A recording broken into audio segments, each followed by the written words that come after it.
brought to you by Silver Pumps. Top quality और consistent performance के लिए सिर्फ सिल्वर पंप्स नाम याद रखना। क्या है कि जब आपकी पहले ये ओपिनियन थी कि उस ओपिनियन के बाद आपने है तो फिर जाके ये सेकंड जो ओपिनियन दी है तो इसके बीच ऐसे क्या फैक्ट्स थे? सबसे पहले मेरा ही था, पता नहीं सबने नीचे कर दी। और ये भी कहा है जी साहब को कि ये बड़ा अमेजिंग है कि आप अपनी ही ओपिनियन के अगेंस्ट यहाँ पे आर्ग्यू कर रहे हैं। और ये भी कहा कि आपके 6 मिनिस्टर्स जिन्होंने ये ओपिनियन दी थी उसके बाद भी आपने है जो इसी पे फिर से नए सिरे से नई है जो आपने ओपिनियन दे दी। तो ये कह के उन्होंने इस बात को दोहराया कि साहब आप इसी फैक्ट्स में आए। तो उसके पश्चात कैलाश चंद और उसमें जो अदर्स जो याचिकाएं हैं उसके अंदर विड्रॉ को लेके और उनके वापिस नए सिरे से जो पेश करने को लेकर आर्ग्यू किया गया था, जिसमें ये बताया गया था कि ऑनरेबल कोर्ट को ये मिसलीड किया इन्होंने। ऑनरेबल कोर्ट द्वारा भी ये कहा गया कि 226 जो कॉन्स्टिट्यूशन है वो हमें वाइड पावर्स देता है कि हम जस्टिस देखेंगे, ये नहीं देखेंगे। और हमें ये लगता भी नहीं है कि कोर्ट उस पर जाएगा कि आपने पहले विड्रॉ किया और फिर इस पे किया। मेरी तो पिटीशन भी सेपरेट है जिसमें कोई विड्रॉ भी नहीं है और पहले से हमने है जो इसमें शिकायत भी की थी। काफी तल्ख नजर आएगी आज अदालत का जो बात थी वो सरकार की बदली हुई नजर पे। बार बार एजी साहब उन्हीं बातों को दोहराते रहे और कोर्ट का ऐसा रुख था कि कोर्ट उनको उसी बात पे लेके आया, जो फैक्ट्स है, जो जस्टिस है, उस पे लेके आया कि जब इसमें इनजस्टिस आपकी प्योरिटी को लेकर है, इनजस्टिस आपकी ट्रांसपेरेंसी को लेकर है।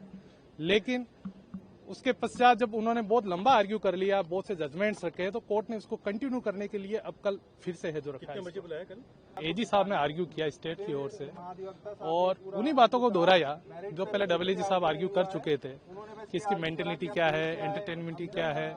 उन्हीं बातों पे लेके गए कि ये पहले विड्रॉ कर लिया था इन्होंने, उसके पश्चात नए तरीके से जो याचिका पेश की है उसके ऊपर कोर्ट लेकिन उसी बात को लेकर वापस इनको लेके आया है कि इसमें यह नहीं देखा जाएगा, जस्टिस तो यह है कि इसकी प्योरिटी क्या है, ट्रांसपेरेंसी क्या है।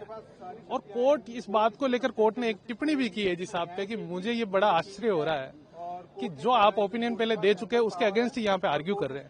आपके 6 मिनिस्टर्स इस बात के ऊपर पहले से है जो ओपिनियन दे चुके हैं, उसके पश्चात आप नए सिरे से नई ओपिनियन लेके आए हैं।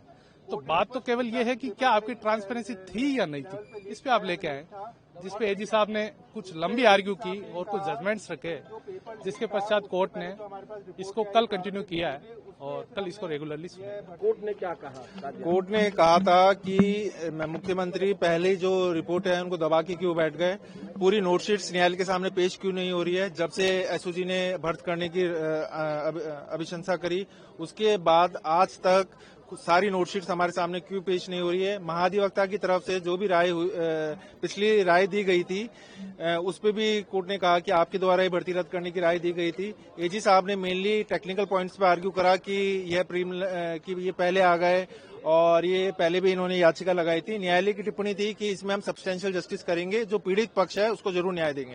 अच्छा, क्योंकि सुनवाई है, सब कमेटी तो ऑलरेडी कह चुकी है कि हाँ, यह भी एक पक्ष उठा था कि सब कमेटी का निर्णय इसमें चैलेंज क्यों नहीं है।